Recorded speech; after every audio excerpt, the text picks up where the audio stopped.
महाराष्ट्राच्या राजकारणात मोठा भूकंप होणार आहे। काही मंत्र्यांची खुर्ची जाणार तर काहींच्या गळ्यात पुन्हा मंत्रिपदाची माळ पडणार आहे। अनेक दिवसांपासून चर्चेत असलेला फडणवीस सरकारचा मंत्रिमंडळ विस्तार आता अंतिम टप्प्यात पोहोचल्याची चर्चा आहे। विशेष म्हणजे या विस्तारात काही धक्कादायक निर्णय घेतले जाण्याची शक्यता व्यक्त केली जाते। नेमकं कोणाची विकेट पडणार आणि कोणाला लागणार मंत्रिपदाची लॉटरी, जाणून घेऊया। नमस्कार, मी सारिका आणि तुम्ही पाहताय पॉलिटिकल महाराष्ट्र। तर केंद्रातील मोदी सरकारप्रमाणेच महाराष्ट्रात सुद्धा लवकरच मंत्रिमंडळाचा विस्तार होण्याची शक्यता वर्तवली जाते।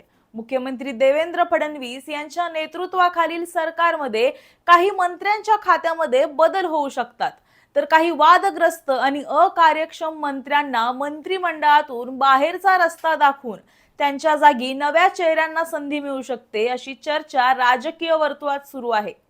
याच पार्श्वभूमीवर मुख्यमंत्री देवेंद्र फडणवीस यांच्या वर्षा या शासकीय निवासस्थानी भाजपच्या कोर कमिटीची महत्त्वाची बैठक पार पडली।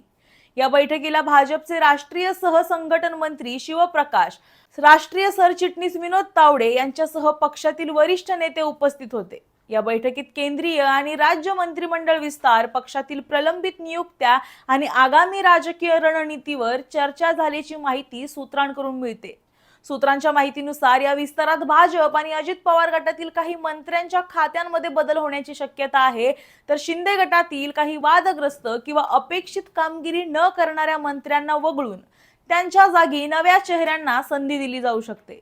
मंत्रिपदासाठी चर्चेत असलेल्या नावांमध्ये अजित पवार यांचे निकटवर्तीय आणि मावळचे आमदार सुनील शेळके यांचं नाव आघाडीवर असल्याचं सांगितलं जातंय। त्याचबरोबर संतोष देशमुख हत्या प्रकरणानंतर मंत्रिपदाचा राजीनामा द्यावा लागलेले धनंजय मुंडे यांनाही पुन्हा मंत्रिमंडळात स्थान मिळू शकतं, अशी चर्चा आहे। याशिवाय आमदार राजू नवघरे यांचं नाव सुद्धा संभाव्य मंत्र्यांच्या यादीत असल्याचं बोललं जातंय। या तिन्ही नेत्यांना कॅबिनेटमध्ये संधी मिळू शकते। तर दुसरीकडे विद्यमान मंत्रिमंडळातील काही मंत्र्यांची गच्छंती होण्याची सुद्धा शक्यता आहे।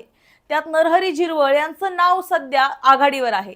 त्यासोबतच मराठवाड्यातील 2, विदर्भातील 1 आणि मुंबईतील एका मंत्र्याला सुद्धा डच्चू मिळू शकतो, अशी चर्चा सुरू आहे। त्यामुळे मंत्रिमंडळ विस्ताराची तारीख, कोणाला संधी मिळणार आणि कोणाला मंत्रिपद गमावं लागणार, याकडे संपूर्ण राज्याचं लक्ष आहे।